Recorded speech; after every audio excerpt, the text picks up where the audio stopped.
bencana dan banjir terjang Sarawak, Malaysia. Ribuan warga mengungsi. Banjir terjadi di Sarawak, Malaysia.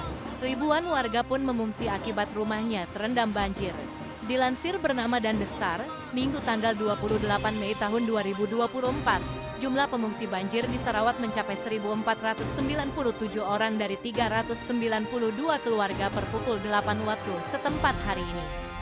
Jumlah itu meningkat dibandingkan dengan 1.193 korban dari 367 keluarga yang dilaporkan pada Sabtu. Komite Penanggulangan Bencana Sarawak (JPBN) menyebut jumlah pusat bantuan sementara juga ditambah menjadi 12. Pengungsi paling banyak ditampung di Kuching. 3 pusat bantuan yang menampung pengungsi terbanyak berada di Kuching, yaitu Dewan Ertian Kampung Sinar Budi Baru sebanyak 297 orang, disusul Sekolah Jenis Kebangsaan Cina SJKC Chunghua Sungai Tengah 286, dan Dewan Masyarakat Stapok, katanya. Pusat bantuan lainnya berlokasi di Lundu, Bau, Serian, dan Siburan. Departemen Meteorologi Malaysia mengatakan Sarawak akan mengalami badai petir di 1 atau 2 tempat pada sore hari ini. Hujan juga diprediksi terjadi di pedalaman pada malam hari. Banjir merendam rumah-rumah warga dan jalanan di wilayah Sarawak. Banjir terparah Malaysia dalam 5 dekade, 4 tewas dan 41.000 mengungsi. 4 korban tewas dan 41.000 warga dievakuasi akibat banjir Malaysia yang terjadi di beberapa negara bagian.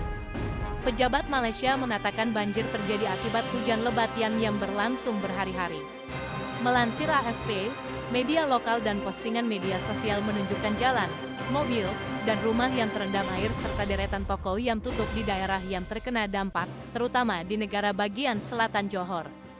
Hujan terus berlanjut hingga menghambat upaya bantuan. Polisi mengatakan sedikitnya 4 orang tewas sejak Rabu, seperempat termasuk seorang pria yang mobilnya tersapu banjir dan sepasang lansia yang tenggelam. Kemudian hampir 41.000 orang dari 6 negara bagian, tetapi sebagian besar dari Johor, telah dievakuasi ke sekolah dan pusat komunitas di mana makanan, air, dan pakaian disediakan.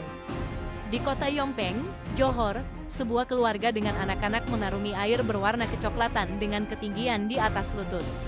Mereka hanya menggunakan ban dalam sebagai pelampung. Safia Hasan, 38, salah satu warga, mengatakan dia dan keluarganya berhasil menyelamatkan lemari es, sofa, dan beberapa barang elektronik mereka. Hal-hal lain seperti tempat tidur, kasur, lemari kami, rusak, katanya kepada AFP. Presiden Masyarakat Alam Malaysia Vincent Chow mengatakan bahwa ini merupakan banjir terburuk yang melanda Johor dalam lebih dari 5 dekade sejak 1969. Sekarang, cuaca tidak bisa diprediksi. Perubahan iklim telah mengalahkan ahli cuaca, katanya. Dia menambahkan telah menerima permintaan bantuan mendesak dari penduduk desa yang tinggal di sepanjang tepi sungai di Desa Peta, sekitar 120 km 70 mil utara Yompeng. Malaysia menghadapi hujan deras terus-menerus yang belum pernah terjadi sebelumnya dari musim hujan tahunan yang dimulai pada April tahun 2024. Negara Asia Tenggara ini sering mengalami cuaca badai sekitar akhir tahun, dengan banjir musiman yang secara rutin menyebabkan evakuasi massal dan kematian. Namun, Meenakshi Rahman, Presiden Kelompok Lingkungan Friends of the Earth Malaysia, mengatakan penyebab banjir parah karena volume curah hujan tidak biasa dan kurangnya ruang hijau. Selain itu, area beton yang berlebihan juga menyebabkan luapan air, karena hanya ada sedikit hijau yang tersisa untuk bertindak sebagai spons, katanya. Departemen Meteorologi telah memperingatkan bahwa hujan dapat berlangsung hingga Juli tahun 2024.